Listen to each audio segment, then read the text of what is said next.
जादुई दरवाजा और कलाकारों का रहस्य।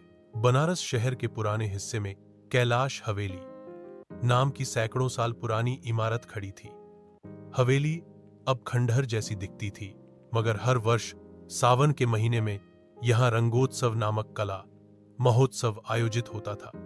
देश भर से कलाकार, चित्रकार, नर्तक, कथकली और लोक नृत्य के विशेषज्ञ यहां आते, अपनी कला प्रस्तुत करते और हवेली की पुरानी दीवारों में फिर से जीवन भर देते। इस साल रंगोत्सव की तैयारी में मुख्य कलाकार थे अनिरुद्ध, युवा चित्रकार जो अपनी कल्पनाओं को कैनवस पर जादू बना देता था। किरण, नृत्यांगना जिसके कथक की ताल पर घुंघरुओं की झंकार पूरी हवेली को हिला देती थी। समीर, लोकगीत गायक जिसकी आवाज सुनकर लोग भावविभोर हो जाते थे। उत्सव से 2 दिन पहले अनिरुद्ध देर रात अपने अगले चित्र के लिए हवेली के पुराने गलियारे में प्रेरणा ढूंढ रहा था। तभी उसकी नजर एक दीवार पर पड़े काले लकड़ी के पुराने दरवाजे पर पड़ी। दरवाजा अजीब था, उस पर रंग बिरंगे पैटर्न खुदे हुए थे और बीच में सोने जैसा चमकता एक छोटा ताला लगा था।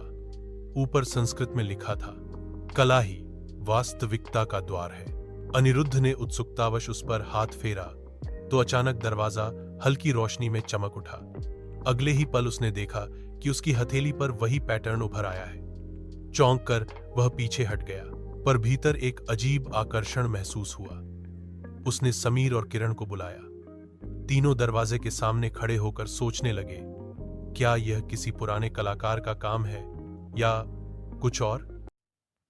रात गहराई, पर उनका जिज्ञासु मन शांत न हुआ। समीर बोला, अगर यह ताला खुल गया तो क्या होगा? शायद भीतर कोई गुप्त कला संग्रह होगा। किरण ने घुंघरू बजाते हुए कहा, कला की देवी सरस्वती की कृपा हो तो चमत्कार भी हो सकता है। अचानक अनिरुद्ध के हाथ पर उभरे पैटर्न से हल्की नीली रोशनी निकली और ताला अपने आप खुल गया। दरवाजा चरमराहट के साथ खुला और भीतर से झिलमिलाती किरणें बाहर आईं। तीनों ने झांका। भीतर एक विशाल कक्ष था, जहां सैकड़ों तैरती हुई चित्रकृतियां, नृत्य करती रोशनियां और हवा में बजती मीठी धुनें थीं। दीवारों पर भित्तिचित्र बदलते रहते, मानो जीवंत हो। यह एक जादुई संसार था, जहां हर कला जीवित होकर अपनी आत्मा प्रकट कर रही थी। कक्ष के केंद्र में एक चमकता मंच था।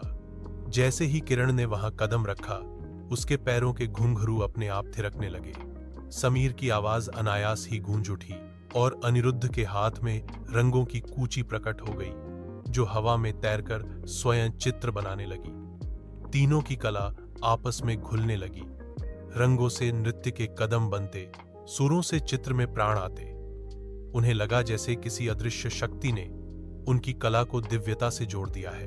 कुछ देर बाद एक गूंजती हुई आवाज आई, कला केवल अभिव्यक्ति नहीं, आत्मा का द्वार है।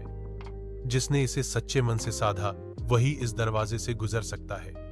अपनी कला को लोभ और अहंकार से मुक्त रखो। रोशनी धीरे धीरे मंद पड़ने लगी। तीनों ने देखा कि दरवाजा फिर से बंद हो रहा है। वे बाहर निकल आए, पर अब उनके मन में एक नया संकल्प जन्म ले चुका था। अपनी कला को केवल प्रसिद्धि के लिए नहीं, बल्कि जीवन को सुंदर बनाने के लिए साधना है। अगले दिन रंगोत्सव में जब अनिरुद्ध का चित्र, किरण का नृत्य और समी